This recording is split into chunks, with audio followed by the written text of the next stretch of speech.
I don't have to tell you things are bad. Everybody knows things are bad. It's a depression. Everybody's out of work or scared of losing their job. The dollar buys a nickel's worth. Banks are going bust. Shopkeepers keep a gun under the counter. Punks are running wild in the street, and there's nobody anywhere who seems to know what to do, and there's no end to it. We know the air is unfit to breathe, and our food is unfit to eat. We sit watching our TVs while some local newscaster tells us that today we had 15 homicides and 63 violent crimes, as if that's the way it's supposed to be. We know things are bad, worse than bad. They're crazy. It's like everything everywhere is going crazy, so we don't go out anymore. We sit in the house, and slowly the world we're living in is getting smaller, and all we say is, please, at least leave us alone in our living rooms. Let me have my toaster and my TV and my steel-belted radios, and I won't say anything. Just leave us alone. Well, I'm not going to leave you alone. I want you to get mad. I don't want you to protest. I don't want you to riot. I don't want you to write to your congressman because I wouldn't know what to tell you to write. I don't know what to do about the depression and the inflation and the Russians and the crime in the street. All I know is that first, you've got to get mad. You've got to say, I'm a human being. My life has value.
Good morning, good afternoon, good evening, everybody, and welcome to Global Watchman News. My name is Lori Swan. Hope you guys are all doing well. If you're in the live chat, we do ask that you keep it family friendly. There will be moderators in there to make sure that we stay within the terms of service put forth to us by the platform we're utilizing tonight. If you're new to the channel, welcome. Take a minute, hit that subscribe button, hit that bell, so you know when we go live. So it's Wednesday night. You know what that means? We've got Big John in the studio. Hey, Big John. Well, it's your old pal back again one more time. How you been? Haven't talked to you in a week. Yeah, I've been well. Same old stuff. Awesome. Yeah, I've been spending a lot more than normal time over on TikTok, and trying to get the whole posting and making videos thing down. I think I'm going to start using that more than Facebook and stuff. But man, people are losing their minds over there. Oh, I bet.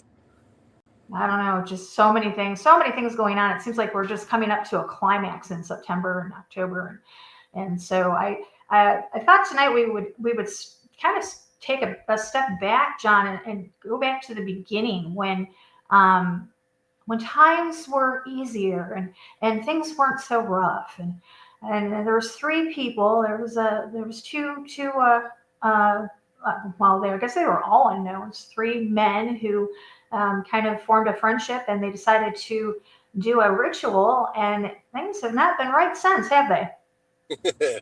Yeah, pretty much. I hold them personally responsible for everything. We're talking about the Babalon Working ceremony or ritual that Aleister Crowley, Parsons, what's his name? Jack Parsons. Jack Parsons and L. Hubbard. They did the ceremony, which is in now, I would guess that would be considered Groom Lake, Area 51. and they did a whole ritual and opened up a portal that they never closed. Right. What was the reason for it? Was it just to bring over Hellorion? Yeah, pretty much. I think it probably had some, like, I'm trying to what kind of word you could use. Like, you know how like you have like a main event, but other people want to get in on it and kind of get their 2 cents, basically, right? Mm-hmm. So there was like different probably objects, but the main thing was, yes, Hellorion, the Whore of Babylon, to come through the gate. Okay, so that was the main reason they wanted the Whore of Babylon. Now, why you're the one that got me calling it Hellorion? Why is it called Hellorion? Is that a name, or is that just? Yes, so that comes from Jack Parsons. You know, he got wounded per se in that explosion. He's a rocket guy, so Right. Like an engine exploded or whatever, and it put him basically crippled him and hurt him real bad. So before he passed away, he told the woman, I can't remember her name, but it was his girlfriend at the time. But he told her and a couple other people that a little girl came to him in the ending, you know, when he was coming, but right before he died, and she told him that her name was Hellorion and that she came through, like, you brought me through the gate, is what she told him. So there's two things actually came through that we know about. We know that Lamb, or I think it's pronounced Lamb. That's that little demon extraterrestrial thing, looks like, with a big head and the eyes. So that came through, and she came through.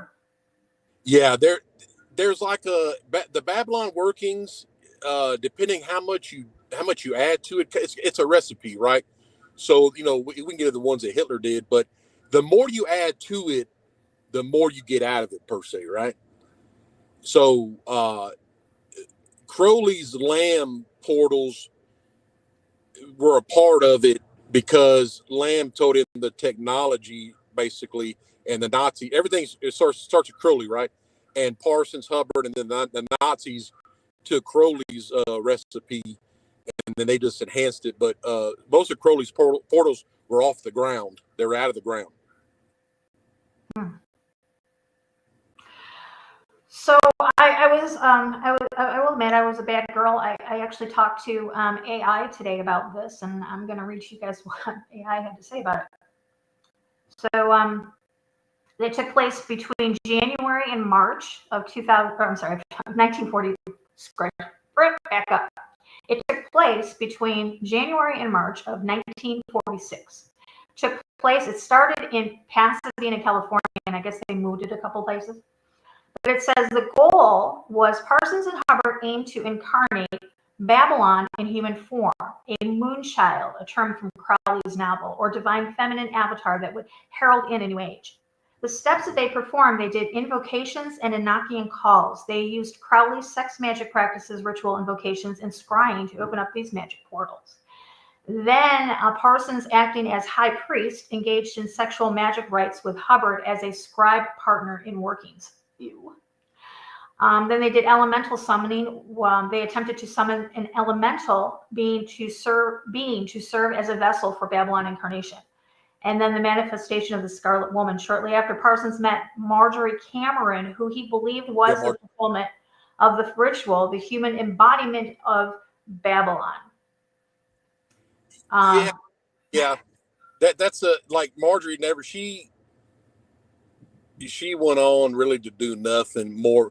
She kind of, like, you know, was among like the Pandora's box parties, but they say, and this is my opinion, but they say that you know, Hillary Clinton's mother was the one in the Mojave with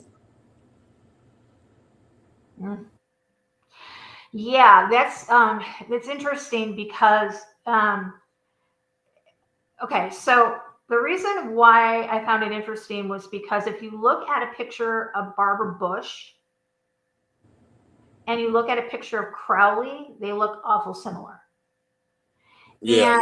And the Bushes and Hillary Clinton, a lot of people don't know it, but they were very close, like even early on, before they got to be, like, you know, big. Oh, yeah, they're all connected. Yeah, like right. But I always thought that Crowley was part of the sex, or part of the Babalon workings, but apparently AI said that Crowley was in London at the time, and he was furious when he heard about the ritual. He said he dismissed Parsons as reckless and said that they were messing with forces they didn't understand. He called Hubbard a con man and warned Parsons that he would be duped, which turned out to be true as Hubbard ran off with Parsons' money and mistress, Sarah Northrup. Yeah. They, But you know, this is what AI is not telling us, and telling this part of it is, and then I know from way back researching it, is that Crowley actually taught them this whole thing, and he was present for one of the rituals. They just went on and continued doing it without him, and it pissed him off. Well, no, yeah, because, you know, he's the one. See, Crowley knew the Enochian languages, which Russ Dizdar called the Twilight languages. And that's not a whole, not everybody speaks that. That's really, you know, bad stuff. And, because, in other words, when Enoch communicated with the fallen, that's the language he talked to them in. You notice that when he went down there to preach to the spirits in the prisons, he talked to them, to the watchers, to the, you know, the original 200 watchers, and he went with the message, but was translated. So that language, that's what Crowley knew. He knew how Enoch talked to them. Oh, wow. And that's how he, see, like I said, the Babalon workings, the more you put into, the more you get back. And I think that they, in the desert now, that's not far from Fort Irwin. And like I said before a million times, they don't put military bases just sitting there. They got it there for a reason. And they have so many, and I think that guy ended up getting taken out. But in other words, underneath the Mojave Desert, there are like these actual aquifers. Like, it's, you know, it's a desert obviously, but they have the most water underneath the Mojave. You can look this up. But the way that water runs, that's the power of the flowing waters, because flowing waters just don't work for good people. Flowing waters didn't just work for Noah and our baptism. Flowing waters has the same power if they can corrupt it. So that's why it knows it for. That's why the Mojave was for that particular portal, because it had the power underneath. And water has memory. It has memory from. Yeah. So, guys, I'm gonna hopefully next week. I'm gonna get her. Did you met Ann? Didn't you? Did you meet Hurricane Ann? Yeah. You know Ann. Anyways, she's a published author now. Oh, good. Oh yeah, she's on her second or third book. But I'm going to see if she can join us, because she has been digging into the whole California and that whole area with the portals and stuff, and she's got some really interesting stuff. Yeah, I should have had her come on tonight, but I didn't even think about it just now when we got talking about, you know, the California ties to it. I was just thinking we were going to stay in Nevada, but yeah, it's quite interesting, because she also went to Lake Havasu out in Arizona, because the what do I want to say, the London Bridge is there, and rumor has it there's a portal underneath that as well. Oh, yeah. And I mean, you know, like I said, we talked about the Egyptians settling in the Grand Canyon. Like, they didn't just go over there because it was nice at the time of the year. You know what I mean? They didn't come across the ocean to do that. Exactly. Wow. So Parsons, it says, this is the aftermath. Parsons became convinced that the ritual succeeded. Cameron was his Scarlet Woman, and they later married. He continued occult work, producing the Book of the Antichrist. Hubbard abandoned the occult and went on to create Scientology. He didn't abandon the occult. Oh my gosh. Though some argue its cosmology was influenced by the exposure to the Thelema. The Babalon Working remains legendary because many occultists see it as a dangerous attempt to tear a hole between dimensions. Some even link it to the 1947 Roswell UFO event claiming the ritual opened the portal that UFO phenomenon into our world. I've heard that. I've heard that correlation, talked about before, and it kind of does make sense. Yeah, no doubt. Yeah, we had talked, I guess maybe a couple of years or whatever we did that time with Mount Hermon, because Mount Hermon is the exact spot. If you drilled a hole in the Roswell, it'd come out of Mount Hermon. It's got the same longitude, latitude. And I went through the formulas about how if you times it by pi and all that, the latitude that the Army gave for the actual wreckage matches those. We all know numerology is just crazy how it connects because, what happens. But, that Roswell definitely was like a gift. Mount Hermon was the first gift, and then the second gift was the Roswell incident. Right, okay. We're having problems with our audio. Let me see if I can do something here before we go on. So that's when we talk about Mount Hermon, I mean, that's right on the, how can you get any closer to the 33.33rd degree parallel? Yes, that's right. And it also, on Mount Hermon, guys, has the only round-the-clock manned base, UN base on Mount Hermon. Yeah. Everything. Here's the part that gets tricky. So they love Ishtar, which is the divine feminine, Hathor, all the same thing, all the same. It's Ishtar, right? It's all based on her. But when you look at her worship, you had to transfigure genders to worship her in Mesopotamia. And then you hear that Baphomet's a transgender, and then Lamb was a transgender. So that's the part that I kind of get it, but I know that they love Ishtar, but they love transgender though. They love that like it has to be that.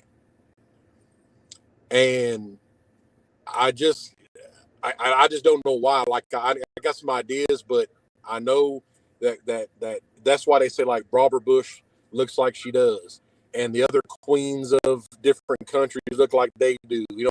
Like these people married. You know what I mean? Yeah, obviously Chuck Schumer. Like they got him, but that's what Thelema was based off of. Like, the Antichrist doesn't have anything for man or women. Like, you know what I mean? Right. It's all one big thing, and it's not like what we see on a social level. If people do that, that's their own thing, right? That's just kind of like I don't think they have any idea about Ishtar, but the powers that be know why. It's both genders in the one. Right. You see what I'm saying? Like somebody walking around doing their thing that's wants to be the other gender. That's just their deal. That's what they want to do. Whatever.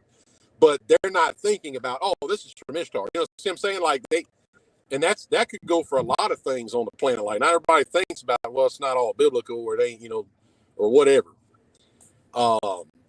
But yeah, that Crowley was really into that. They all like the same gender. Yes, they do. Okay, Whatever. I'm going to. Hey, you guys are going to see two of me. I'm just going to pop out of here and pop in with my phone. Is the audio messing up? Yeah.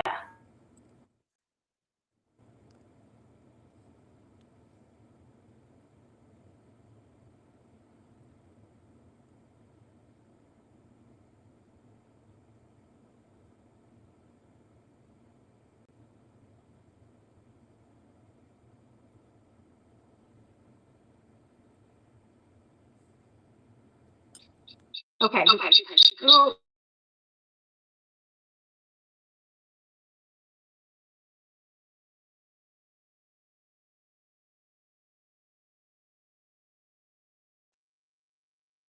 Okay.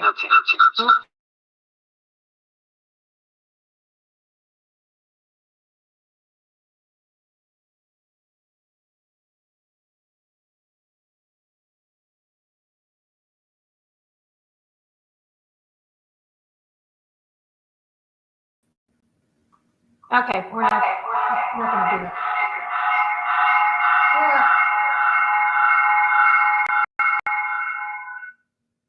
Okay, we're not going to do that.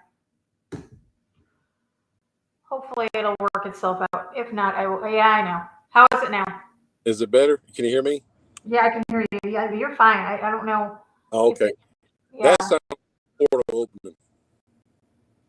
I don't even mess with cancellation. It was because I had two devices. I had my phone right here, and that's why it's echoing and doing that, reverbing. It's because I had the two, but I'm out of there now. My phone's off. So you shouldn't have any echo now. Okay. Let me see. Can I get a sound check? Check 1, 2, 3, 4. Are you asking the chat? Yeah. Because I can hear you fine. Still breaking up. Okay.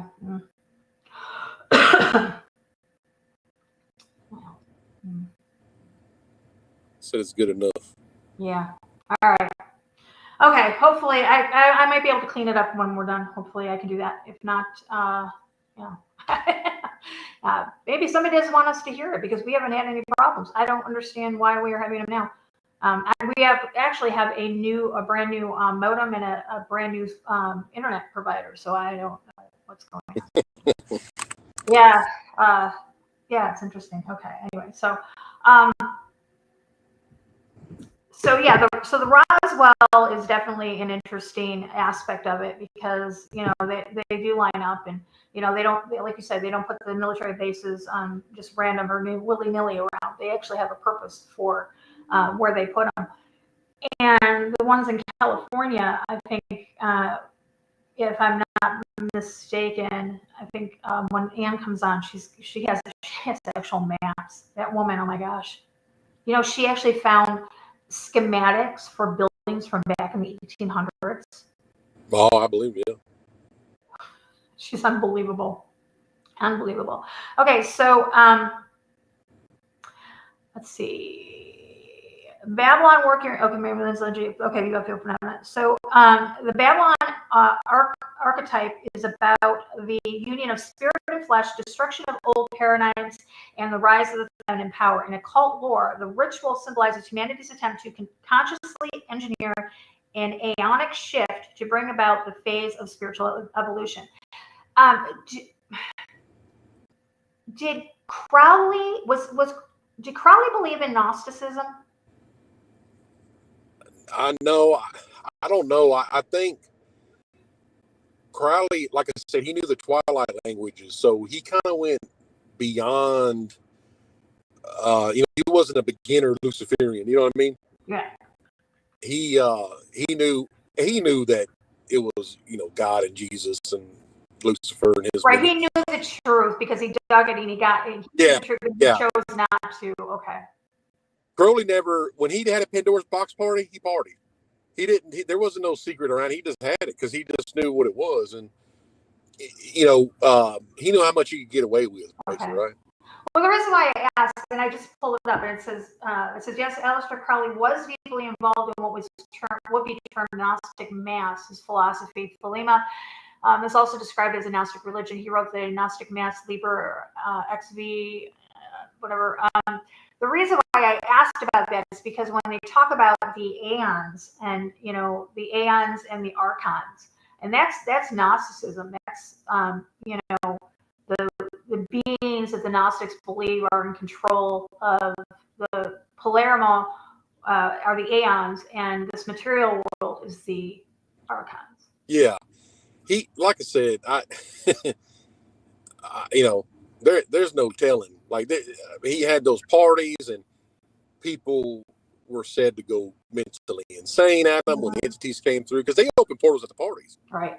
Well, he actually blackmailed him his way to the top of the OTO. Yeah. Because he wasn't. There was one person that was the head of the it's called the Orto Temple or Orientis or the OTO. there was one person that was only allowed to talk to these. I'm just going to call them archons. It's the only thing I can really think of that they were. But they were these beings that they were getting this ancient knowledge from. Was this one person was the head of the OTO, and Crowley wasn't happy with how fast he was moving up in the temple. So he pretty much blackmailed the guy to let him have access to the Aeons. Yeah. And once he did, it was all hell broke loose. Oh yeah, because I mean the Nazis had numerous. So the Hall of the Dead at Wallenberg Castle. Like I said, they went in way more with the recipe to get what they got. I think Crowley got like a lot of knowledge of how to he knew how to get certain things, but the Nazis, when they got their technology, they got something which these entities know that they had to run an operation with him to try to take over the world. So they gave him what he needed per se, but that's why he had the Anunnaki going around the world collecting all these different items. Because, like I said, it's a recipe, so you have to get certain things to make certain things work. Because, if God is time and God is the earth and whatever, God can be where He wants to be. They have to go and have these things work in a certain way to make it work at all. If that makes any sense, like it just doesn't happen. Is it on the like alchemy? Yes, pretty much. And like the lunar calendar and the solar calendar, like the lunar calendar is the fake one that they give us, but the real calendar is a solar calendar. And that's like the Egyptians, when they run off the solar, they didn't mess with the lunar stuff. The lunar was made up at some point. That's Luciferian basically. And but they know the solar calendar. So that's how they make things work on certain days, and that's why there's different events on a certain day. They just didn't pick September 11th. That's the Ethiopian New Year on the S sign calendar. Well, September 11th. Yeah, I mean, I've always said that. I mean, they do things because when these events happen and they have their stamp on it, we can look at it through the gematria. Exactly. The gematria of it, and they have to have their signature on it. And people are like, well, how do they do that? They would have to, there's no way they could get it. Well, what it is they manifest it in the spiritual realm, and then they bring it over here, and that way it's. Oh yeah, never given. I mean, everybody. That's the thing. Everybody's always had this stuff, but they ask for it. It's never been a no. If you go do a sacrifice or however you worship the devil, you get what you want. You know what I mean? Like that's the whole difference between Christians and Luciferians. Luciferians get what they want like that. Snap a finger, done deal. But Jesus gives you what He thinks you deserve. So I mean, it doesn't come with strings attached.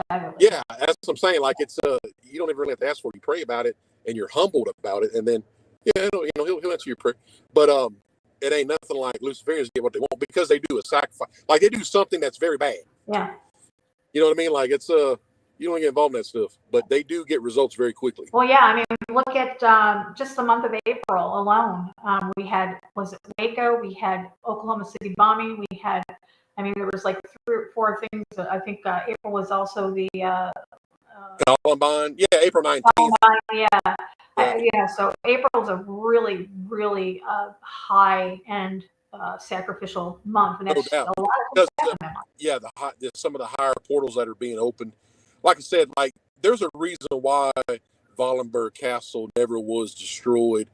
If everybody talks how much they hated, the Nazis, why was Hitler was whatever, but Himmler was Mr. Troublemaker. But his castle still stands, and you can go tour it too, and his family still lives there. And that's where most of the stuff happened at. So what I'm saying is like. People, say, hate this, hate that. Let's do something about it. But that's untouched, and it's just it makes me wonder why. I know why, but it's like y'all know why. Right. That's an actual, the stones that make up the black sun on the floor. Those things were dug up in Tibet. Like that floor was sent there, from probably one of the original black cubes on the planet. I actually saw a video the other day, and I was going to play it here on Global Watchmen, and I got busy. But it was about the different, and actually it was. You think you'll find it over on Conspiracy's YouTube page. It's about the black cubes, and she goes on and she gives you the locations of where the black cubes are. There's one under the Vatican. There's one, in Mecca, of course. Yeah. There's the 9/11 tribute. There's one there. There's one in the what was it? The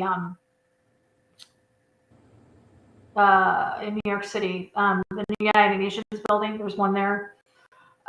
So she gives all where the black cubes are. And I remember years ago, maybe about a decade ago, I did a listing of every place I could find where there was a cube that they had like out in the open, and there was a lot of them. I mean, and now you've got the D-Wave computer, the quantum computer. That's a black cube. Our video games, Xbox, that's a cube. And so the one that was broken up, that's the one that the Wallenberg Castle, that sun is that black cube, those stones that make that up. Now, what was I just gonna say? And I always feel like when I'm about to say something good, I forget it because it's gonna like open your eyes up. I'm about to go back in my thoughts. I always do that. I mean, I feel like every time I start, rambling on, then I'll bring up something I ain't said probably never or once years ago. You were talking about the black sun. Yes. Okay. King Og's bed from the book of Ezekiel gives measurements, right? Oh yeah. Okay. That's everything black cube. When they want to put the woman on. Okay. Let me get all this together. This is like three things. Okay. King Og's bed, the measurements of it. Okay. That's the same measurements as altars in the United Nations building and different like home, the Vanderbilt home.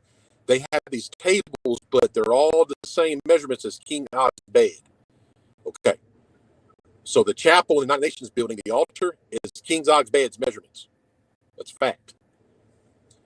And most of his measurements are like what they have black mass on under the ground or wherever they have it at. And then how you have to have this, you have to have King Og's bed to make the Babalon Working work, because do you remember chapter 8 of Ezekiel when it says, women do not don your pillows on the bed? That's pillows that are those golden things that women used to wear around their arms. Huh. You remember how like a genie is trapped and he has the golden.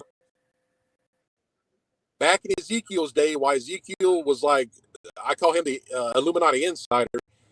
He wasn't that, but he got to observe a lot of things. So when they have King Og's bed / altar, and at the time of Ezekiel in the temple, and also now, they put the woman on top of the altar, the King Og's bed altar, the black cube, and the golden comes up and replaces her soul. So entities take that's why she wears those golden bracelets. It keeps her locked in. It keeps her, the cube takes her, and the entity takes the body.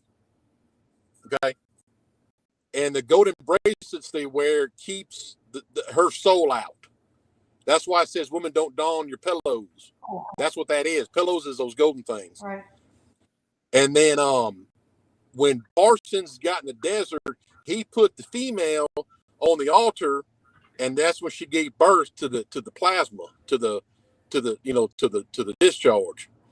They did the same thing in Wallenberg Castle. They bring in the Virgin on the King's Odds altar in the middle of the black sun, and she had intercourse with an entity that they brought up from the Hall of the Dead underneath them. And then I've heard numerous stories throughout my research or whatever, and I haven't talked with somebody when I first got on TikTok.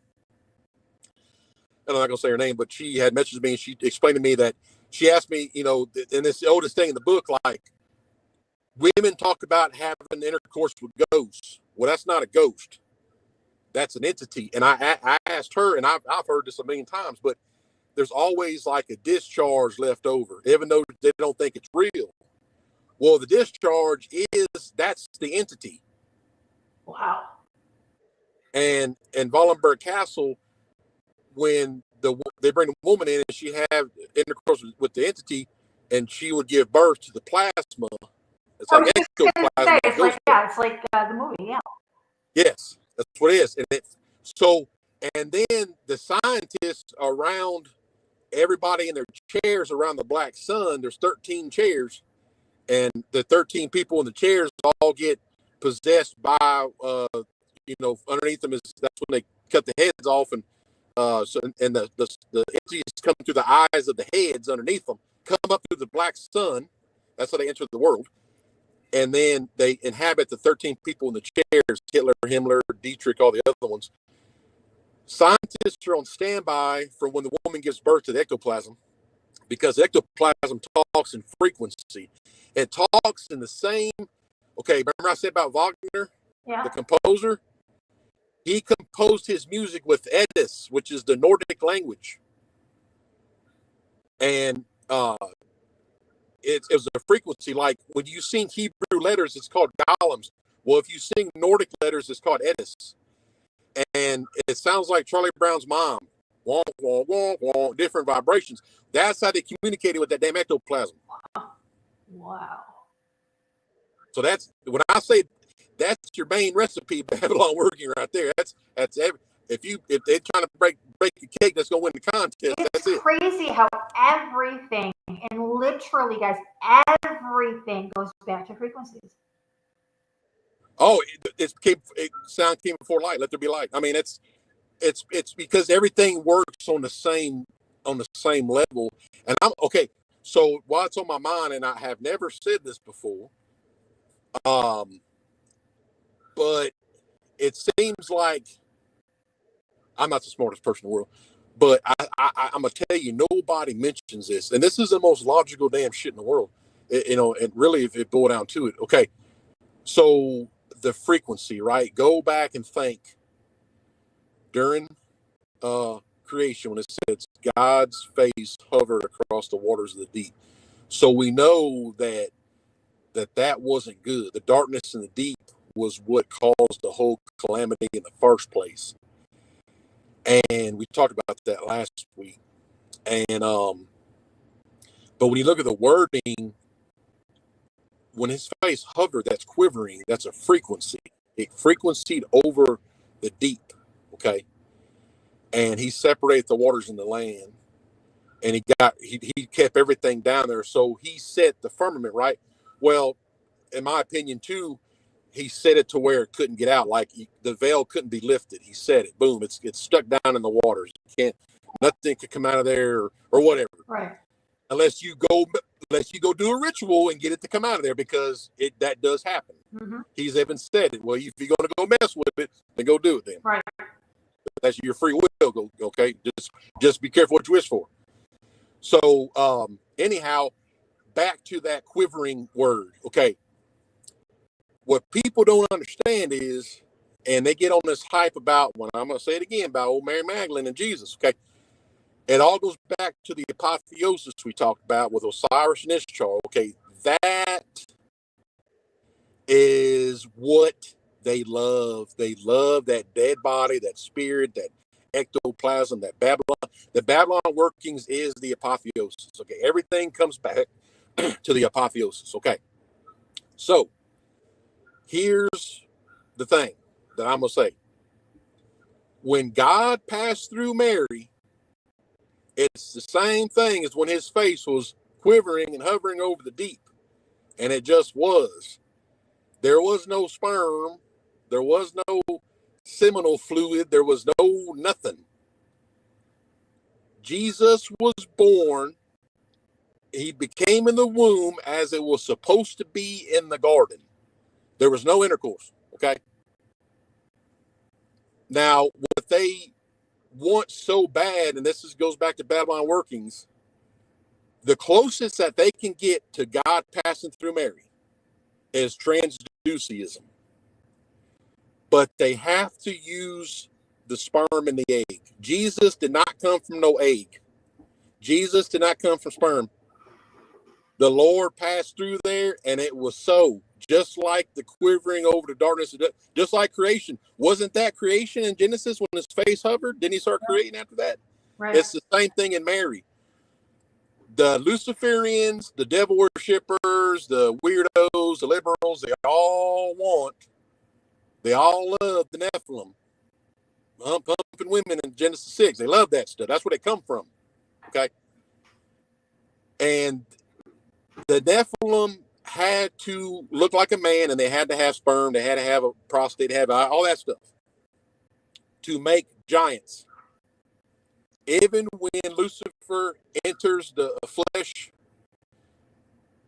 God became flesh through Jesus, but there was no kind of intercourse. There was none of that stuff. There was not a damn egg. There was no egg. And when Lucifer enters the flesh, he has to do it by possession with his spirit. He has to do it through King Og's. That's what I'm telling you. Underneath the rotunda, there's a black cube in Capitol Hill. Okay. That's what that is. They have to switch the souls out on the rotunda. That's why I tell you, any crisis that's going to happen in Capitol Hill, because there is a chapel underneath that floor, and King Og's black cube altar is down there. That's how the soul switch. Okay. They can't do what God did. Right. And but people, the closest they can do, and I said transducism. What the Nazis figured out is they manipulate the sperm before it hits the egg. And that's how their whole plan of the Ubermesh, the Supermen, that was their 1,000-year soldier theory, was to manipulate the sperm before it hit the egg. And the book, The Black Awakening, talks about that. That's why I got rid of that book. Well, not anything I do with Russ. I love Russ. Russ is gone. Russ is soul. But that stuff to me was the most evil, that's Tower of Babel. When I rant and rave about Mars' biological facilities they had and stuff, that's what they were doing. The Nazis just brought it back. That's how evil it really gets. But I have to tell you that Jesus didn't come from no sperm and an egg. They can't accomplish that. He is the only thing born like it was supposed to be in the garden. If Cain and Abel were in the garden, if Adam and Eve never got kicked out, there ain't no private parts. They didn't know what that was. If they didn't know they were naked, how do they know what that thing does? Right. So Jesus was born how it was supposed to be in the garden. It was just love. It was the love and his face quivering, frequency hovering over the deep. I'm gonna make this good. I'm gonna do something good here. So that's what I was gonna say. And it's that's what it is. Right. I'm actually pulling up. So it's funny that I just talked to you before we went live about. Okay, so there is supposedly Obama made it illegal for cloning to take place, human cloning to take place in the United States. And so there was a company, it's called Clonade, And it was here in the United States until Obama said that it would outlaw it. And so they moved to the Bahamas. And this is where it gets weird, guys. So, clone ID, clone aid. Hold on a second. ID, clone aid. There it is. Okay, so there's this place. It's called Clone Aid. I'm going to pull it up for us, put it on the screen. Let me share my screen. Clone Aid. Here we go. And I've showed you guys this before. This is nothing new if you've been following this for any length of time. You know this. So there's a guy. His name is Rael. Rael was the one that started Clone Aid, and they moved to the Bahamas because Obama had outlawed human cloning here in the United States. The thing about this, which is really weird, is the fact that two things. One is that Rael doesn't run this company anymore. It's a female that runs it now. He left this to form a cult religion called the Raelians, who are into the whole alien UFO things. How crazy is that? But another thing is in the Bahamas, in that area. There was another place, and we just found this out through Ghislaine Maxwell. She gave an interview with the Department of Justice, and supposedly she's released the information that said that Bill Gates was using Epstein's Island to clone babies, and that they were trying to flood the world with soulless beings.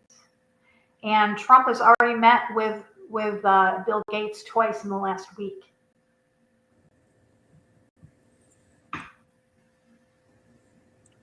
mean, if you got like an army that, Bill Gates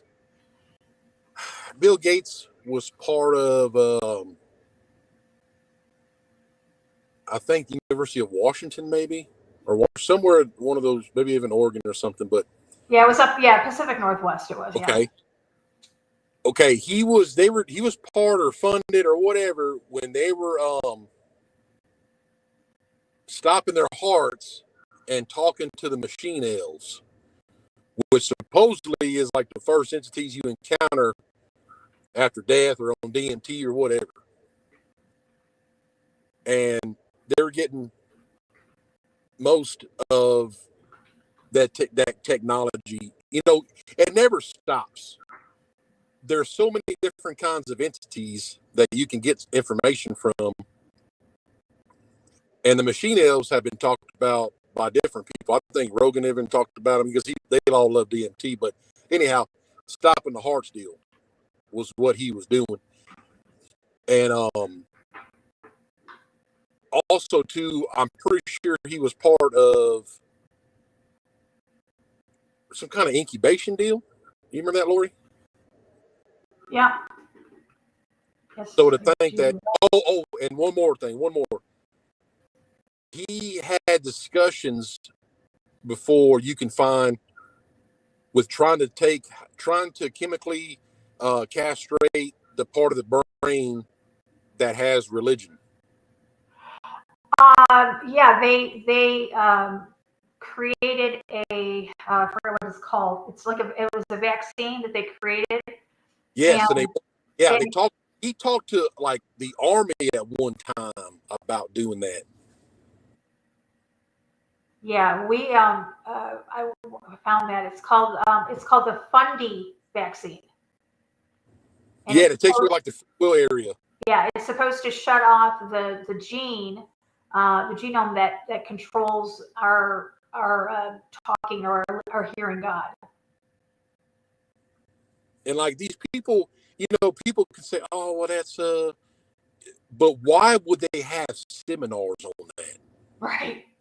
If that ain't real, why would you set all that up? And you can't say, "Oh, well, that's to put in our minds for predictive." I mean, well, maybe like at a 10% level, but no, they know what they're doing. They just don't. They're not going to have all these talks and all this about that. They could talk about any damn thing. They're billionaires. But why would it be something that takes away your free will choice or salvation? Yeah, I'm trying to find. They may have taken the video off of YouTube. It used to be on here. I mean, and then you got that guy making these ticks that bite you where you can't eat beef anymore. Like, nobody finds that weird. Well, did you You know see what I what's mean? happening to the deer and the rabbits, the deer, and the squirrels? Yeah, all the little black Oh tentacles or God, something down there. yes. That's what I'm saying. Like, you got, okay, so you have like these big hunting areas that are experiencing the deer having this virus that gives them like soul catcher little hairs, basically, I call it. You know, because they got the little tentacles that soul catchers have the same on the end of the little elongated skull. It's kind of weird to me. But the hunters, like, everybody can say, oh, well, I can just go live off the land. Not if all the animals are infected. I posted it on my Facebook the other day, and somebody said that it's because they're trying to do something with the food supply. So if we escape into the woods, we won't have anything to be able to eat. Oh, no doubt. I mean, that's what I'm saying. Everybody's on the cusp of starvation, like, what, we're 9 meals away, and everybody's going to have the great idea to go out and go get a squirrel or deer or whatever, but that's everybody's idea. So, technically, if you're not prepping, and I'm not, this isn't a plug for nothing, but I'm just saying, I would get y'all some dang food from somewhere that lasted a while. I wouldn't have the same idea, because honestly, if you went around and asked questions, people would say, well, I'll just go over there and get a deer, or I'll get a squirrel. Nobody says, well, I'm gonna go buy 5 pounds of rice from Sam's Club or whatever. Right.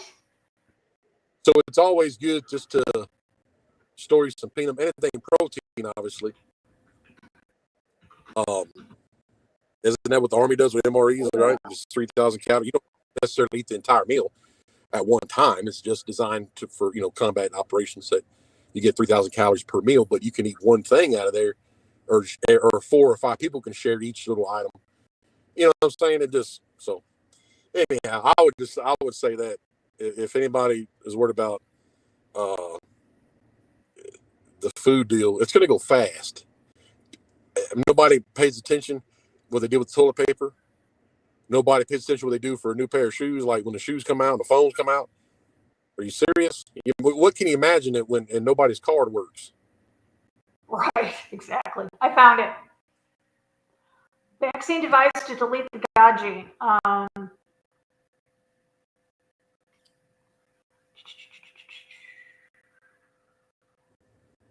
Yeah, there you go. I mean, Here we go, right here. Comes up with that. If that ain't real, who's like, oh, you know what? Let's make a vaccine so nobody can think about the Lord. Exactly. It's interesting. This is a kind of a new paper. This one was just written. What was the date on it? Just saw it.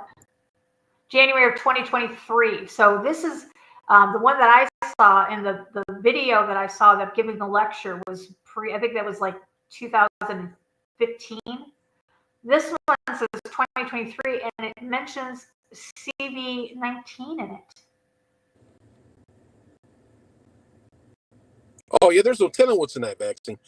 They can load the damn thing up or whatever they want. And obviously, people having turbo cancer now, and Lord knows what else.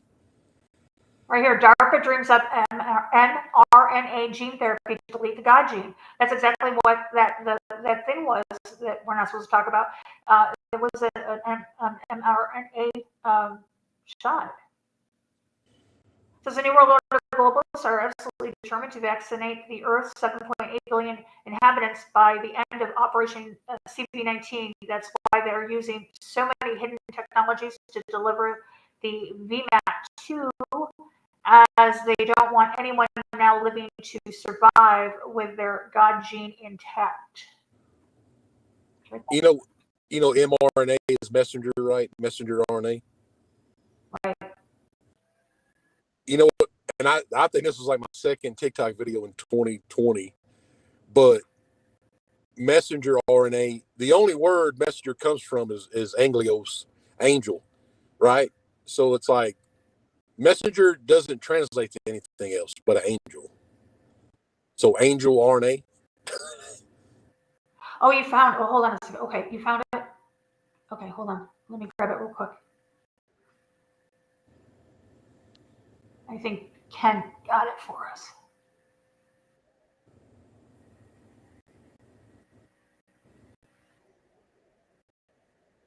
Hold on.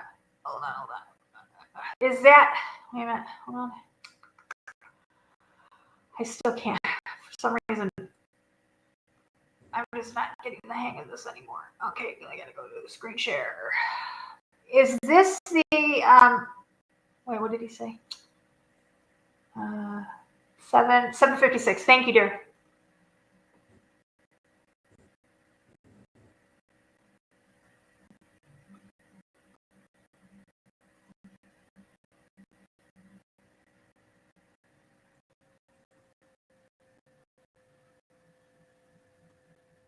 Okay, go a little bit.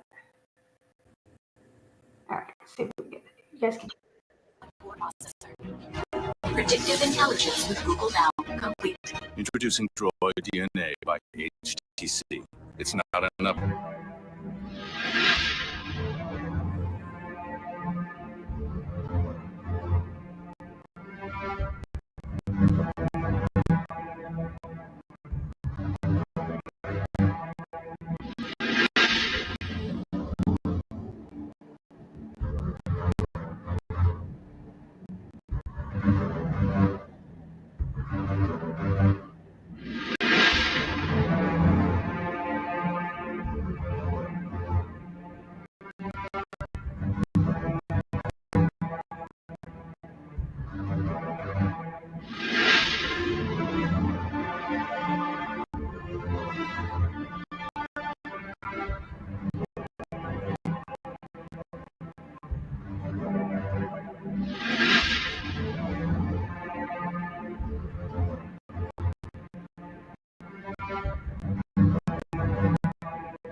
Oh shoot, I didn't say it.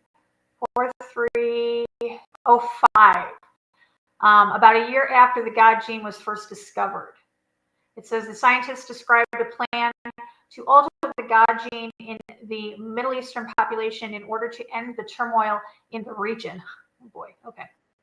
Over here, we have individuals who are religious fundamentalists, religious fanatics, and this is the expression, RT-PCR, real-time PCR expression of the VMAT2 gene. Over here, we have individuals. So let me complete. So over here, we have individuals who are not particularly fundamentalists, not particularly religious, and you can see there's a much reduced expression of this particular gene, the VMAT2 gene. Another evidence that supports our hypothesis for the development of this approach.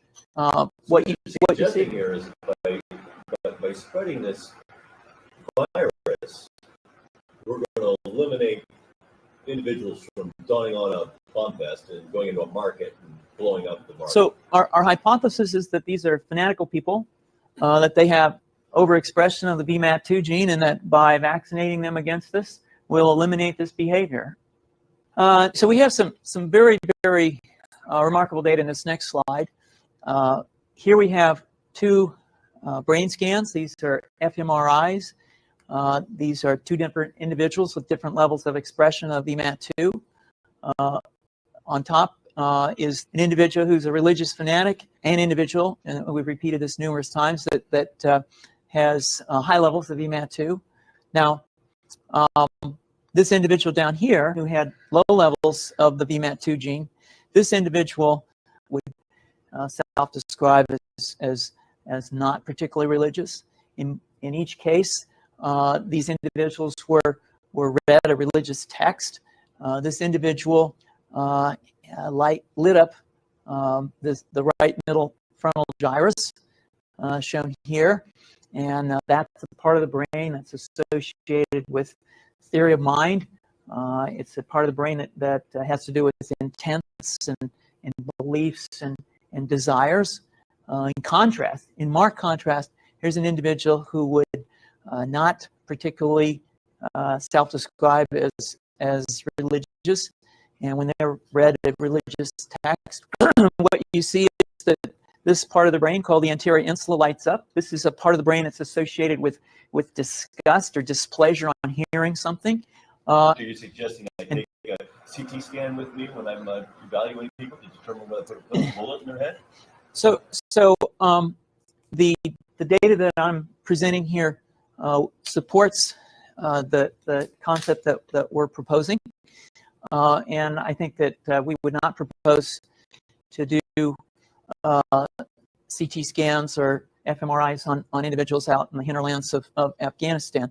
The virus would immunize against this VMAT2 gene, and that would have the effect that you see here, which is it's essentially to turn a fanatic into a normal person.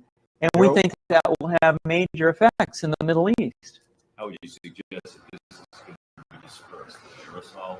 Well, so the present plan and the tests for viruses, such as flu or rhinoviruses, and we believe that's a satisfactory way to get the exposure of the largest part of the population. Most of us, of course, have been exposed to both of those viruses, and we're quite confident that this will be a very successful approach. This is fascinating. What's the name of this proposal? Yeah, so the name of this project is FunVax, which is the vaccine for religious fundamentalism. And you have a proposal already? The proposal has just been submitted, and I think that the data that I have shown you today would support the development of this project, and we think it has great promise.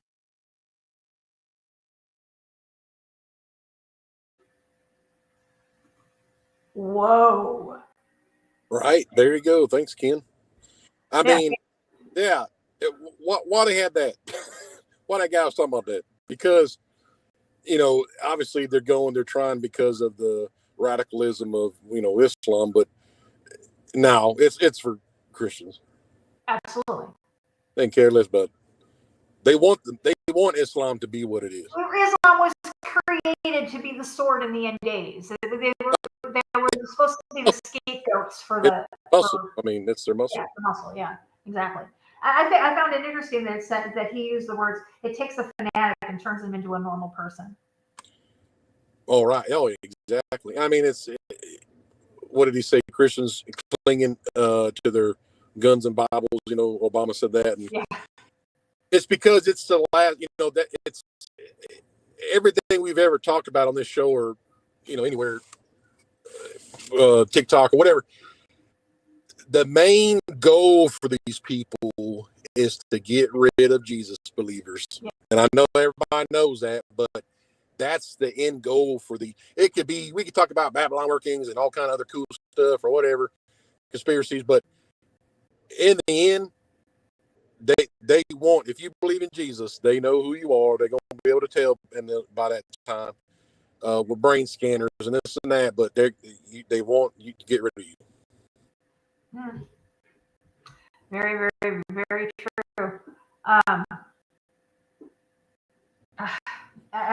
It floors me because and I think that's kind of a good segue into the next thing that we were going to talk about, which was the uptick this last month or so of people talking about the rapture is going to take place on the Feast of Trumpets on the 23rd of September. Blah blah blah blah blah. It doesn't matter what proof you show these people.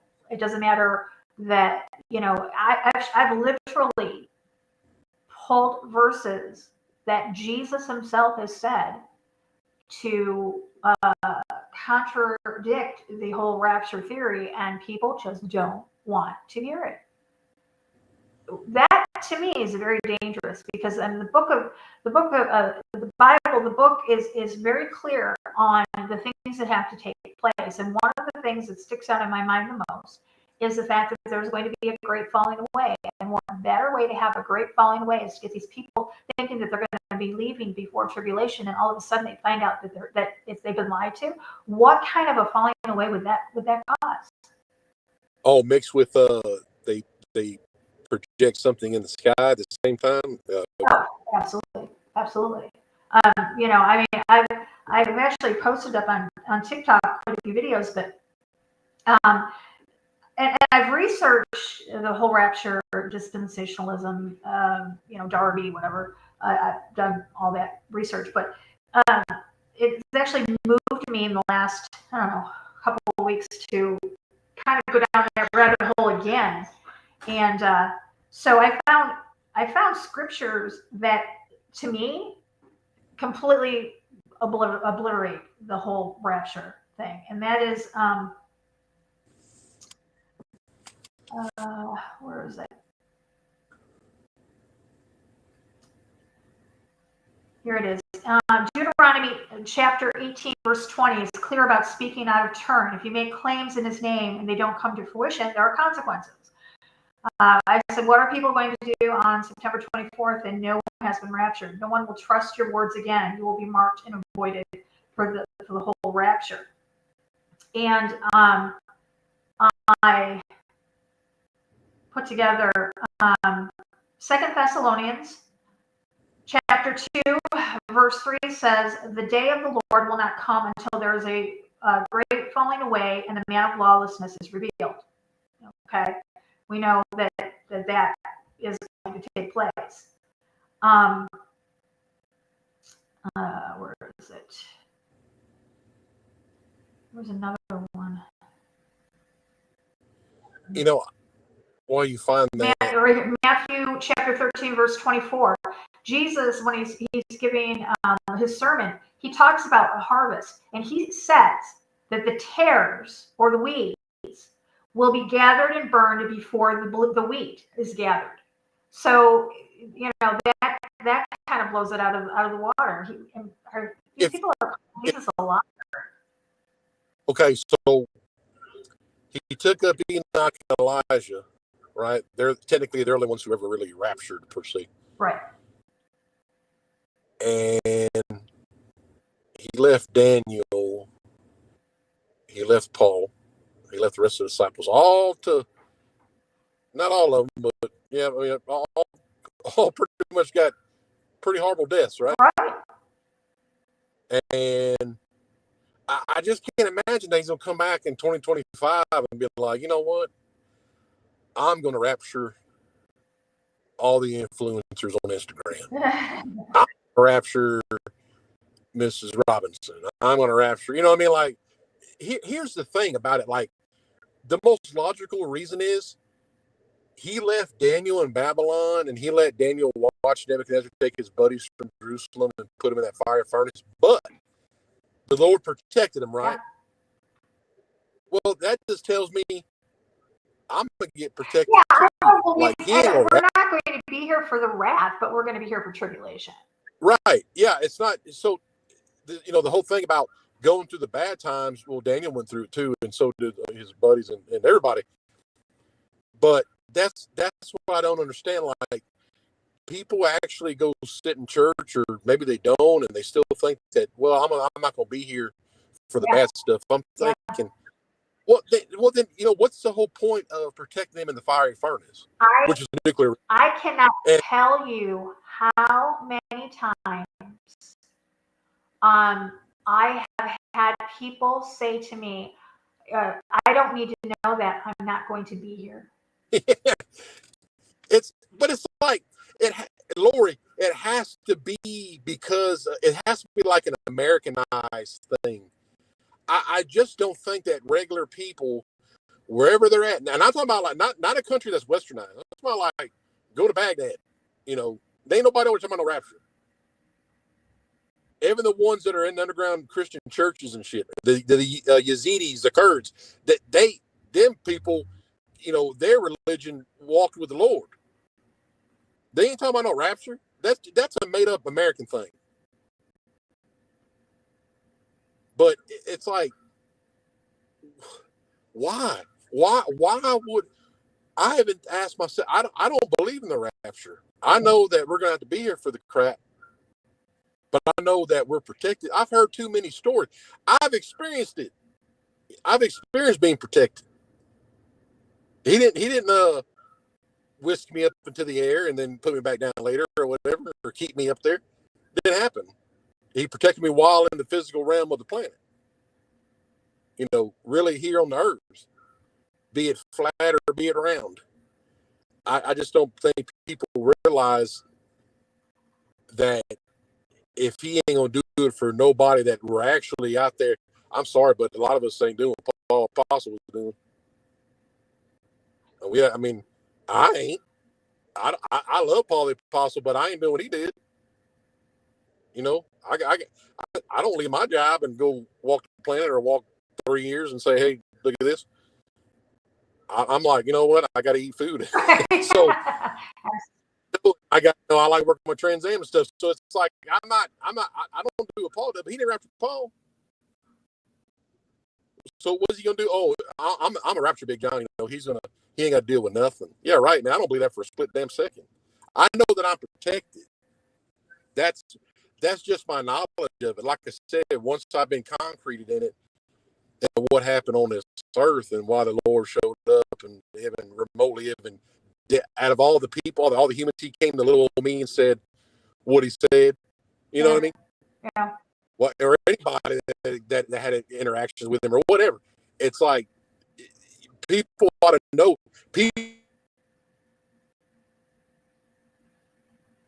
Uh-oh. Did we lose him or me?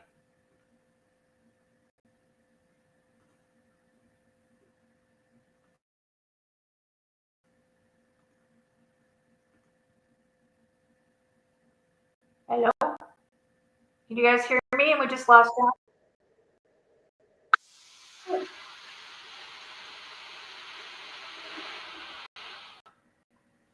Did we lose John or did we lose me? Can you guys hear me? I'm here. We lost John. Okay, let me text him real quick.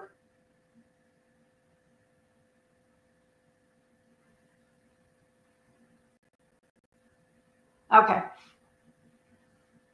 There, he's going to come back in. So yeah, I mean, I really I'm fearful for these people because, and I understand they're so passionate about it. You know, which I commend them for. Am I back? For that. Hi, John. Okay. You're back, and he's back. Okay, go ahead. We didn't hear any of that. What I was saying was everybody should highlight their experience with the Lord because he didn't have to come bother with you. So everybody should think that it's a special thing for them, that they're any interactions they have, because it is, right? And people ought to just know that you'll be protected. And I can't like I don't know a word to use. Like I can't project my thoughts on anything or whatever. But I think it's just like common sense to know that, you know what, we have to deal with the ant farm, basically, that we live on, and things happen.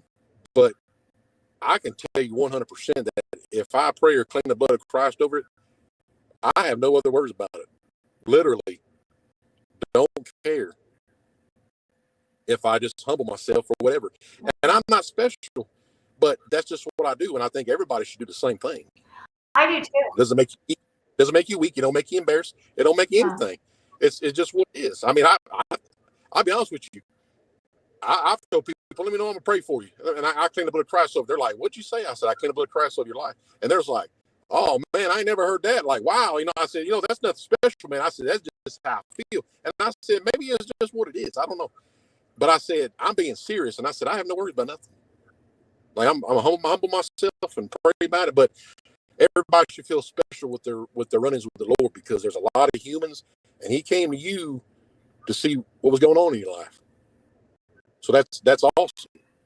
Yeah, but unfortunately, there's that little thing called ego. And when you have a following on social media and you try to outdo the other influencers, sometimes you inflate your relationship with the Father. Yeah, because I've heard it too. I've heard, well, Big John, he ain't never come talk to me. Well, I mean, I don't know.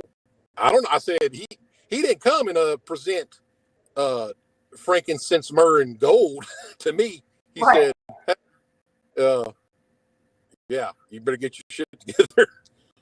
And the only reason I'm here because somebody prayed for you. So yeah, you know what I mean. It wasn't like no. I want people to experience it, but not like I did. Right. You know, so I've had people say, well, I never got that. Well, you don't want it the way I got it. Maybe well, you you want know it. what? I mean, here's the thing is that people's egos are so inflated that God might be trying to talk to you, but if you don't shut your mouth and listen, you're not going to hear him.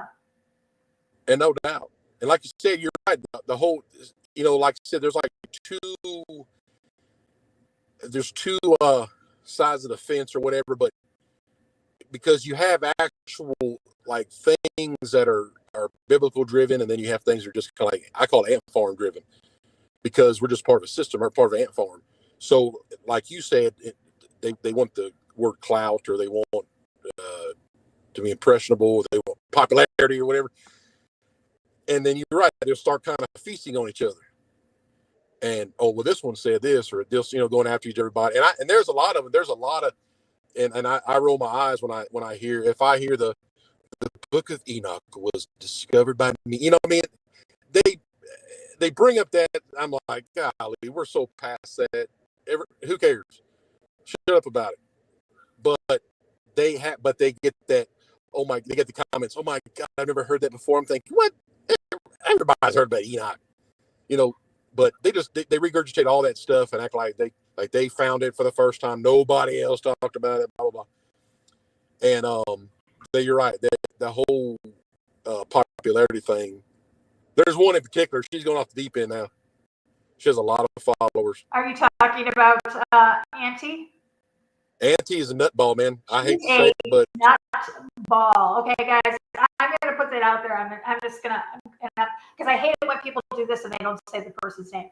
If you are following Auntie Colette on TikTok, you need to stop now. I exposed that woman about 2 years ago. Okay, so about 2 years ago, she admitted that she was a fortune teller. She did cards, she did all that stuff, okay? And then within 6 months of stopping it, she's some sort of biblical scholar. Now she's just flat off gone off the deep end. And there's a lot of people exposing her. Taco Talks is one of them. Oh my Lord. She's gone off the deep end. I think she finally said that she's a descendant of Jesus, because that's where she's going. Yeah, she's on that Mary Magdalene crap, and I think she's already said she's pretty close to saying that she's Jesus's daughter or whatever. Yeah, she said that the angels are outside. She's she gets God speaks to her, and she does all this I just crazy stuff. And here's the thing is I made a comment on Taco Talks' exposure video about 4 days ago about this, and a lot of people had messaged me after I left a comment, because I showed people the dress, because she received some sort of TikTok award and she wore a dress, and it has a demon. It literally has a demon on front of it. Well, I'll try to find it. You can't, guys. I can't make this stuff up. Auntie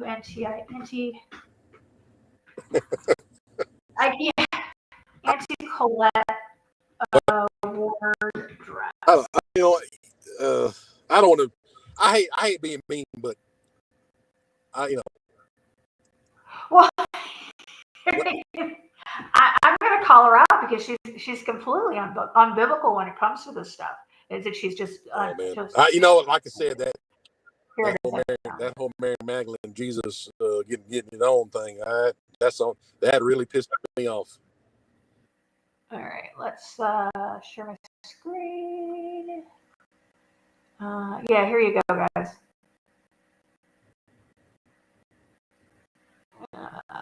Until she gets her husband out of the way. Look at that. I can't really see, because you said she has a demon on it? Yeah. Hold on a second. Let me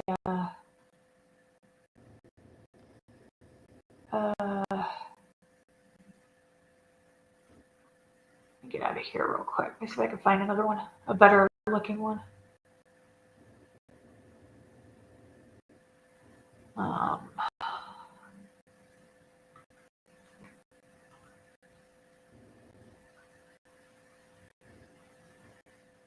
dang it. Well, that's the only one I can find right now. Yeah, that's the only one I can find. I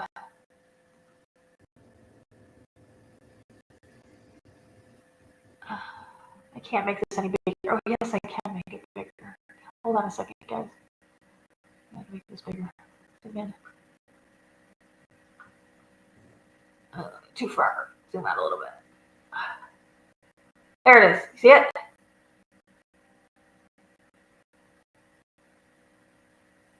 I can't stop this. I'll try to stop it when it comes by again. There it is. Oh yeah. There it is. Oh wow. Yep. But you know that they're all starting to feed off the same damn topic, and it's that Mary Magdalene crap. Yeah, Shady, you're absolutely Shady Lee says, let's stop pointing and start praying for her. Absolutely, honey, I've been praying for that woman for a while. But you know, there just comes a point when she's had biblical correction, and by biblical correction I mean people have gone to her in private. They've gone to her, you know, the way they're supposed to do it. You go to them in private, was it 2 or 3 times, and then after that you take it to the public. And that's exactly what Taco Talks did. I've done that to her a couple of times. I mean, I'm to the point now. I'm done trying to reach her. I'm just trying to reach the people that she's now reaching. Jesus did say, "Shake the dust off your feet who don't listen." So, it kind of comes to a point. Like, you're going to keep telling them and keep wasting your time, right? Yeah. Especially when they're doing it for clout. They're doing it for she is driving the agenda of that bloodline crap. Right. People, I'm telling you, they lap that shit up. Not only that, but when she sends out gifts to people, she's sending out sage, she's sending out crystals, she's still doing that crap. Oh yeah, they love that. If they can, oh, my blood is special. She takes, okay, the RH negative is definitely a phenomenon. Yeah. It's you know, nothing bad about it. It's just she took that and she is making everybody worship her over that. Yes. Exactly. She's some, you know, she's some special vessel and blah blah blah. And I'm expecting her to announce she's pregnant with the, you know, God's baby any day now. Oh, that's what I'm saying. It's because she's using that thing, and that's just, and I said it before, and I'll say it again. I don't like that topic. I think people who think that is a disgusting topic, yeah. Because sorry to tell you, but if you think that Jesus and Mary Magdalene did it, then he's an F1. Jesus and Mary Magdalene were very close. I believe that, you know, she held a special place in his entourage, in his inner circle. But I don't believe that, you know, that's the whole Da Vinci Code, Knights Templar. I mean, well, her name translates from Tower of Mars. I'm gonna tell you something. I don't think she was real. I don't think she had. I don't know. I'm just saying that's my opinion. But her name translates from Tower of Mars. I know why they have her, to even have her as a thought that, oh, she love. You know what? A lot of women love the Lord, but why would they particularly pick her for him to sleep with her? Why would that even be in anybody's mind? Well, not only that, but when you look at Jewish, when you look at Jewish rituals and their rules, she never would have been the person to go into that tomb first. It wouldn't have been a female. It would have been a male. In the fact that, think about it. If anybody talks about Genesis 6 like an Auntie Colette does, then you're stupid. Because if you sit there and talk about fallen angels doing it with human women and having kids, then Jesus is the fallen. He's an Nephilim. It's the same damn thing. Didn't he leave his first estate and become God in the flesh? I see where I wasn't quite sure where you were going with. Yes, that's right. Yeah, because that's what happens. The angel, right, it's the same thing. Yeah, same It's thing. the same thing. Yeah. The water. And we know that, you know, for a fact that they did leave their first estate. They did. Yeah, have it says to, it. you know, but So to say Jesus did Jesus, would be putting him in the same category as the one. exactly, 100%. There's no Gotcha. ands, if, buts about it. Gotcha. He's a Nephilim. Gotcha. So that's why I say he didn't do that. And if you think he's screwing Magna Magnon, then I say fuck off. Tell us how you really feel, John. It's true. That's how I feel about it. I like everybody, but it's somebody. You know what? I never thought of it that way, but you're absolutely right. Oh, I know it. That's what nobody ever talks about that. I'm not special, but I never heard anybody I've say never that. heard anybody put it like that, but that's absolutely But true. it's the same thing because I know that Luciferian. I know a lot of shit about Luciferians. I don't say nobody else does, but gosh damn, I know about them assholes. And I'm gonna tell you, they mirror everything. I know about Rosicrucians. I promise you that. And Rosicrucians, their whole thing is after Jesus resurrected, aka Osiris, did it with Ishtar, did it with Mary Magdalene. They mirror that shit, and that's what they believe. And it's just apotheosis crap. Right. So but that's what I have to put it now. Is like no. That they left their first estate. Jesus is from heaven. He's God, right? So why is that any? That's 100% That's right. why. I never really thought about that before. Yeah. Wow. That's why your old pal comes back again. That's right. One more time.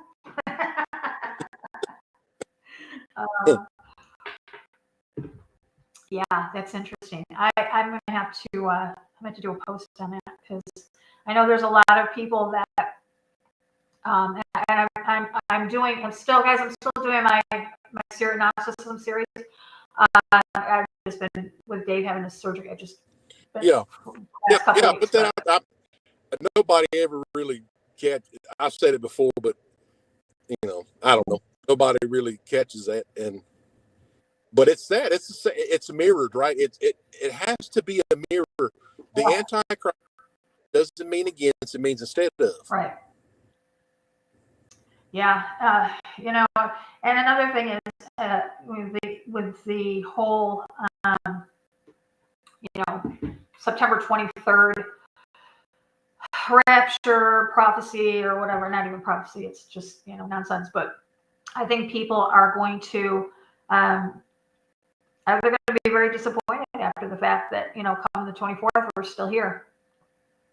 But in the same sense, they've already got the next, the next trauma, the next fear porn lined up. And that's with this 3-eye Atlas asteroid, I guess it's supposed to be.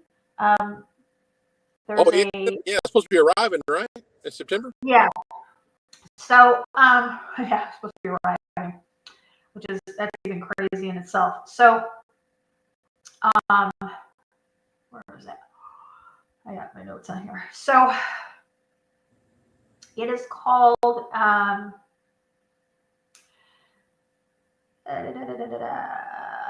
3-eye Atlas, also known as C2025N1 or A11P13Z, is the third confirmed interstellar object detected entering our solar system after Umo in 2017 and Brizov in 2019. So Atlas was discovered July 1st, 2025 by the Atlas Survey in Chile. It follows a hyperbolic or unbound trajectory, confirming it comes from outside of our solar system and will pass safely at a minimum distance of approximately 1.8 AUs, or around 270 million kilometers from Earth. No collision danger. The object's path is retrograde and only slightly tilted at about 5 degrees relative to the ecliptic plane, making it unusual among such visitors. Okay, so infrared data from JWST and Sphere-X show its coma is heavily dominated by carbon dioxide, with exceptionally high carbon ratios, among the highest ever seen in comets. It also contains water ice, water vapor, CO, OCS, cyanide gas, and nickel vapor, further confirming its comet-like nature. in ultraviolet wavelengths. They did sign water activity has been detected, suggesting the active sublimation even at large distances from the sun. Unfortunately, the thing that got this thing noticed was that a Harvard astrophysicist named Avi Loeb and his colleagues have floated the speculative idea that 3i Atlas might be an alien spacecraft or probe. And the reasoning rests upon, number one, its size, possibly large for an interstellar object, trajectory alignment would be ecliptic, and the notion its perihelion passage is obscured from Earth, possibly a strategic maneuver scenario. They even entertain the idea that it could be a possibly hostile, invoking the dark forest hypothesis from speculative scenarios in the Fermi paradox. I don't know what that is, but I will look that up right now. Loeb himself frames it as a thought experiment meant to test how we evaluate extraordinary claims. Okay, so what is the dark forest? Let's see. Do you know anything about that? No. Let's see what it is. Dark forest. Hypothesis. Hypothesis. What is it? Okay, the dark forest. I'll just pull it up on my screen here. There we go. The dark forest hypothesis is a speculative explanation for the Fermi paradox, the apparent contradiction between the high probability of alien life and the lack of evidence for it. It suggests the universe is a dangerous dark forest where civilians remain silent to avoid being detected and destroyed by hostile, more advanced civilizations. Any civilization that really future threats.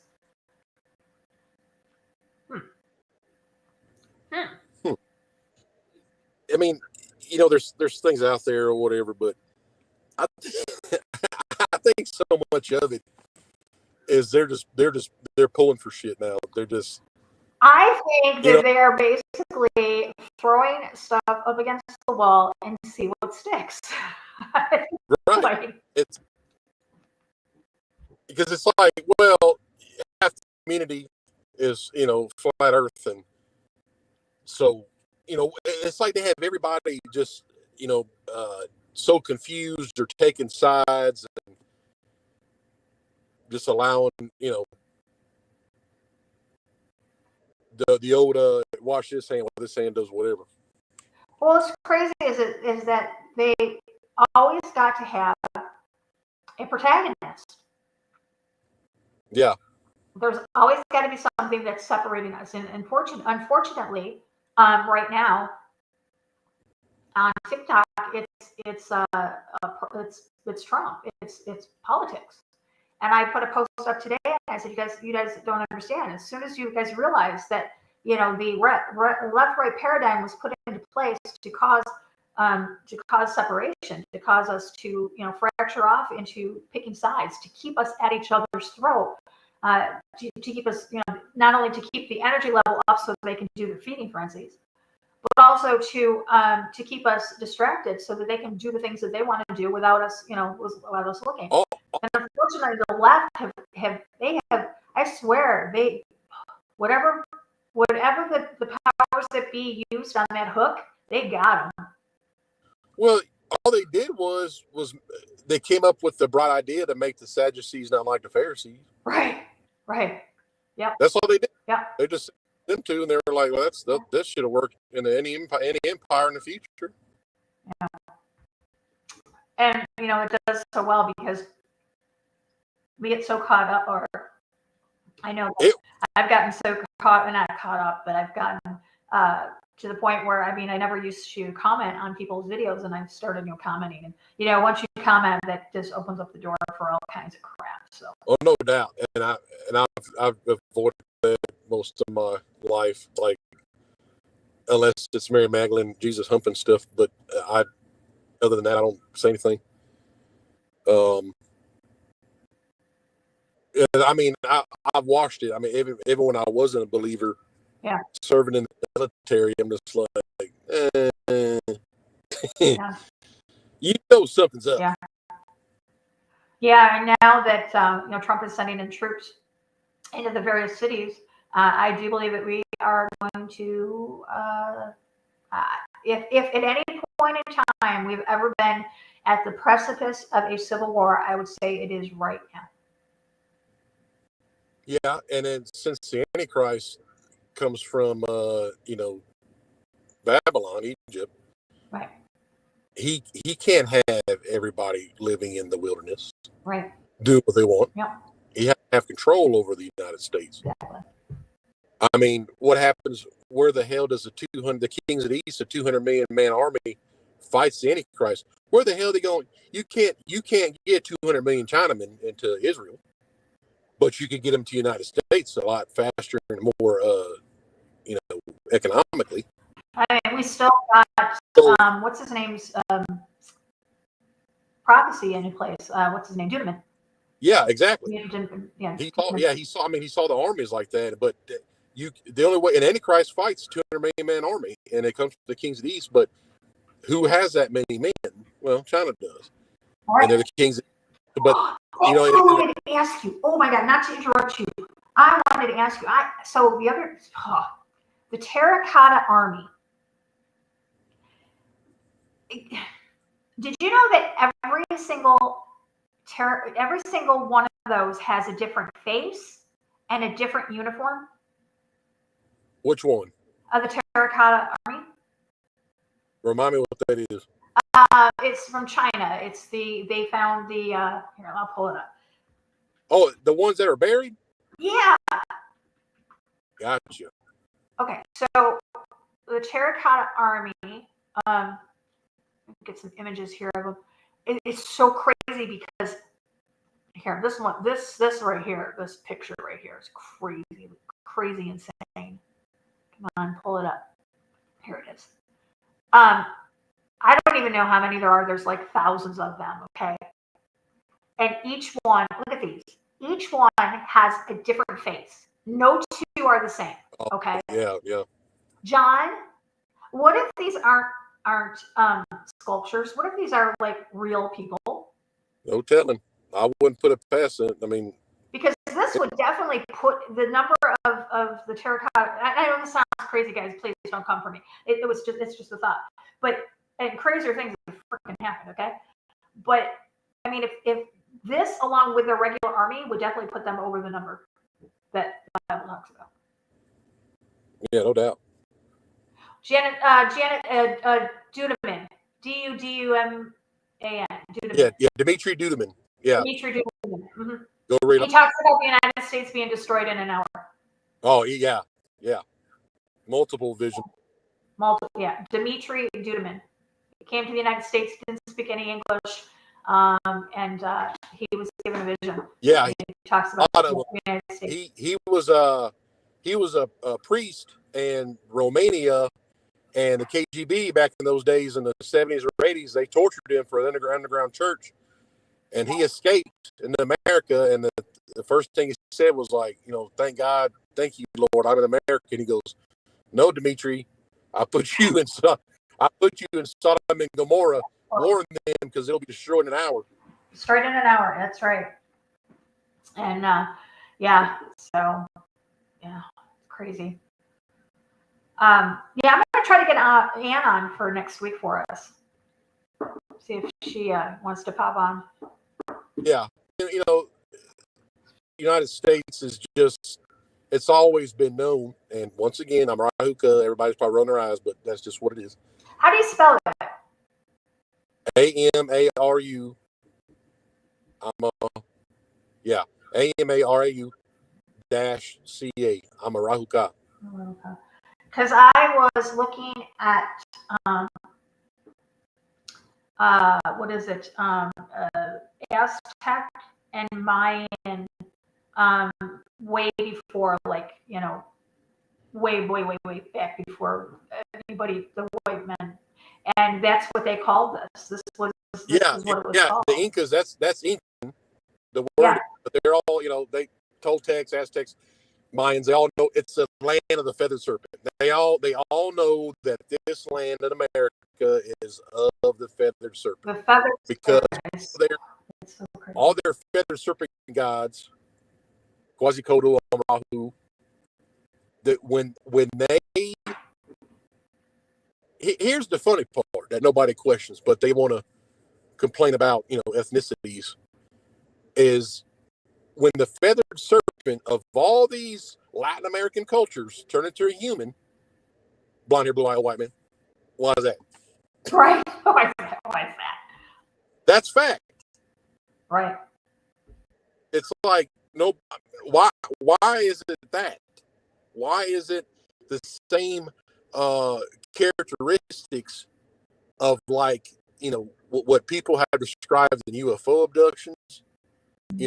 A blonde hair, blue eye person is always on a damn spaceship. Even if there's reptilians or greys, there's always a blonde hair, blue eye, white guy. And what's crazy is that even the civilizations that didn't have anything to do with one another, what I'm talking about, like, from the Middle East, where we had, the giants and Gilgamesh and all that. But, yeah.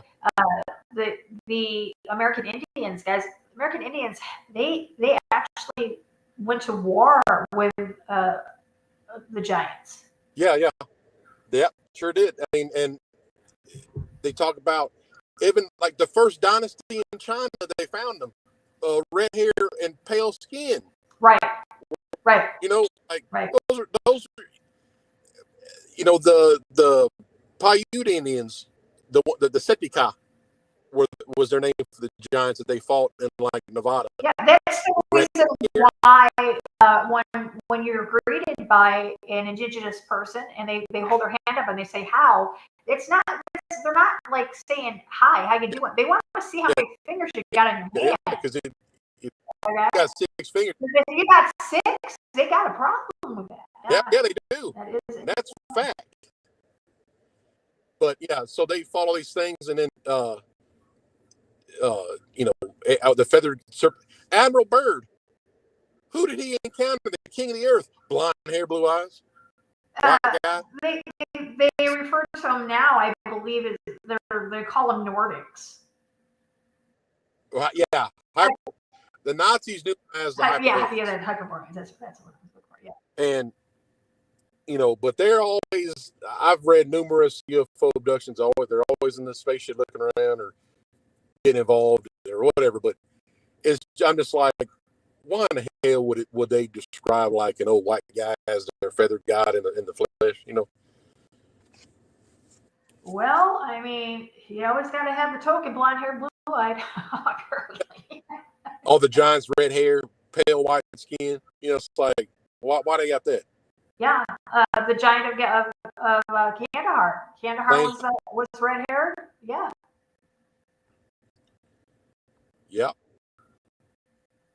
The Paiute Anasazi fought him, right? But that word, the Setika, the cloud eater, that's yeah. That's what it's. Have you seen the movie Kandahar? Uh-uh. I started watching it a couple weeks ago. It's pretty good. It just came out on Netflix with Gil. Oh, I can't think of his name. He did Olympus Has Fallen. I can't think what his name is. Oh, I got you. Jared. Yeah, it's with him. It's called Kandahar, and every time I see it or I think of it, I think of the giant. Everybody's, going on Tucker Carlson show, and they're talking about how everything's coming out now about, like, how it was just about the opium trade in Afghanistan, and no. How much people were like soldiers, like the people that got taken out at Fort Bragg, and but the whole the Kandahar giant incident, which is real, but it's like that's kind of like make no mistake, everybody. The powers that be, they know that. They knew that they were feeding that damn thing for a long ass time. Well, look at the WikiLeaks, the emails from what's her name?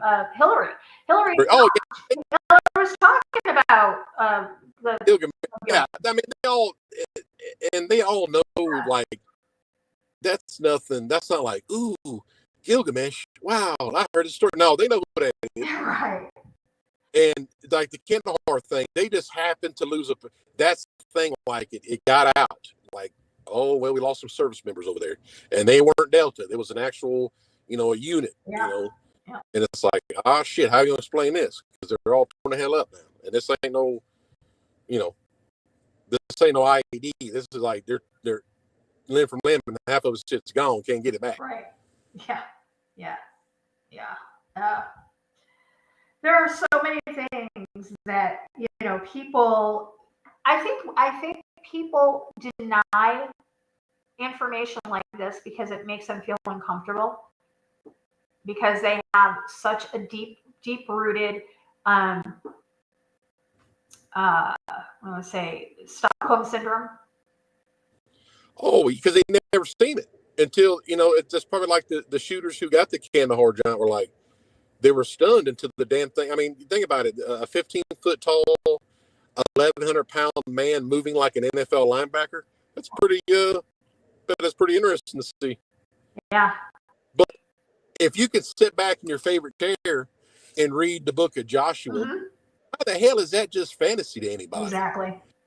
How is that a Sunday school story? I'm going to color David and Goliath.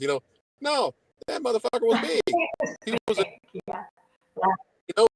that's not. He was half, fallen angel, but the Joshua fighting the Anakim and different. There were numerous different tribes of giants. All had different characteristics: long necks, long skulls. Some had rows of teeth. Some had harmonic skills that'll just melt your brain. And it's just like, nah, this dude took like 200 men and fought these things. And that's not just another Bible story. Like, okay, let's go eat lunch. Right. Like that. This guy was fighting giants, everybody, with a copper sword. He didn't have no damn 50 cal weapons and with heavy calibers and exactly. He had rudimentary a sword and he had God. That's it. Basically, God said, take your copper sword because only copper defeats copper, and don't take the crystal balls from them. Don't take their gold. Don't take none of their materials. And of course, what happens when Achan's like, I like this Nephilim stuff. I'm gonna bring it back to the camp. Joshua lost men. I mean, that's all true stuff. Right. Yeah. And nobody like sitting in the camp. I don't know. I don't think particularly the people that listen to this or we know, and what I mean. Like, but I mean, like the majority of people that walk the planet are like, oh, that's a good story. Like, what? That's a really good story. Achan took stuff and he lost. Sitting in the camp. That's like he took like crystal. Like God said, don't mess with none of their tarot crystals and all that stuff. Don't bring that. Leave that technology behind. And what did they do? Well, It's like, I'm gonna go try to make some quick cash on this. Yeah. Well, John, we're gonna wrap it up for tonight. I can't believe that 2 hours went fast. Yeah, it does, doesn't it? It really does. Yeah, I'm gonna get Ann to come on next week. Hopefully, we can talk maybe a little bit about California and about the a little bit more into the Babylon Rising, because she has a lot of information about the portals, the military. It's just amazing some of the things that she's found. Sounds good. Yeah, sounds good too. All right. Well, John, any final thoughts? Yeah. Jesus ain't got no kids. What's that? Jesus has no kids. Right. He has no biological kids. He has us.